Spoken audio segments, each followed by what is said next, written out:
ನಟ ಸುದೀಪ್ಗೆ Chikkamagaluru JMFC ಕೋರ್ಟ್ನಿಂದ arrest warrant ಜಾರಿಯಾಗಿದೆ. ಕಾರಣ ಏನು?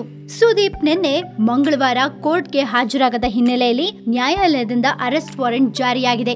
ದೀಪಕ್ ಮಯೂರ್ ಅನ್ನೋರು ಸುದೀಪ್ ವಿರುದ್ಧ ದೂರು ಕೊಟ್ಟ ಹಿನ್ನೆಲೆಯಲ್ಲಿ ವಿಚಾರಣೆಗೆ ಹಾಜರಾಗುವಂತೆ ಸಮನ್ಸ್ ಜಾರಿ ಮಾಡಿದೆ. ಸುದೀಪ್ ಖಾಸಗಿ ವಾಹಿನಿಯಲ್ಲಿ ವಾರಸ್ದಾರ ಧಾರಾವಾಹಿ ನಿರ್ಮಾಣ ಮಾಡಿದ್ರು. ಈ ಧಾರಾವಾಹಿಯ ಶೂಟಿಂಗ್ ಆಗಿ ದೀಪಕ್ ಅವರ ಮನೆ ಹಾಗೆ ತೋಟವನ್ನ ಬಾಡಿಗೆಗೆ ಪಡೆದುಕೊಳ್ಳಲಾಗಿತ್ತು. ಆದ್ರೆ ಸುದೀಪ್ ಅವರು ಬಾಡಿಗೆ ಹಣ ಕೊಡದೆ ತೋಟವನ್ನ ನಾಶ ಮಾಡಿದ್ದಾರೆ ಅಂತ ಸುದೀಪ್ ವಿರುದ್ಧ ದೀಪಕ್ ದೂರು ದಾಖಲಿಸಿದ್ರು. ಖಾಸಗಿ ವಾಹಿನಿಯೊಂದರಲ್ಲಿ ಸುದೀಪ್ ಅವರ ಕಿಚಾ ಕ್ರಿಯೇಷನ್ ನಿರ್ಮಾಣದ ಅಡಿಯಲ್ಲಿ ವಾರಸ್ದಾರ ಧಾರಾವಾಹಿ ಪ್ರಸಾರವಾಗ್ತಿತ್ತು.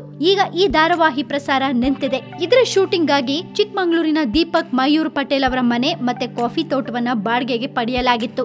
ಧಾರಾವಾಹಿ ಟೈಮ್ ನಲ್ಲಿ ಕಾಫಿ ತೋಟಕ್ಕೆ ಸಾಕಷ್ಟು ಹಾನಿಯಾದ ಹಿನ್ನೆಲೆಯಲ್ಲಿ ಒಟ್ಟು 1.50 ಕೋಟಿ ರೂಪಾಯಿ ನಷ್ಟವಾಗಿದೆ. ಈ ಹಣವನ್ನ ಕೊಡಬೇಕು ಅಂತ ಧಾರಾವಾಹಿ ನಿರ್ಮಾಣ ತಂಡಕ್ಕೆ ಬೇಡಿಕೆ ಇಟ್ಟಿದ್ರು. ಆದ್ರೆ ಈ ಬೇಡಿಕೆಯನ್ನ ಸುದೀಪ್ ಕ್ರಿಯೇಷನ್ಸ್ ತಿರಸ್ಕರಿಸಿತ್ತು. ಈಗ ಅದರ ವಿಷಯವಾಗಿ ಸುದೀಪ್ ಅವರಿಗೆ ಅರೆಸ್ಟ್ ವಾರೆಂಟ್ ಜಾರಿಯಾಗಿದೆ. ಇದ್ರ ಬಗ್ಗೆ ಹೆಚ್ಚಿನ ಮಾಹಿತಿಯನ್ನ ಇವರು ಕೊಡ್ತಾರೆ, ಕೇಳಿ. One complainant, Sri Deepak Mayur Patel, has prosecuted the cinema actor Sudeep and co-director.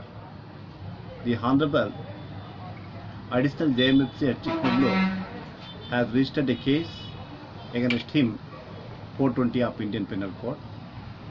Thereafter, court has issued summons, but he has failed to appear before the court, said Sudeep and co-director.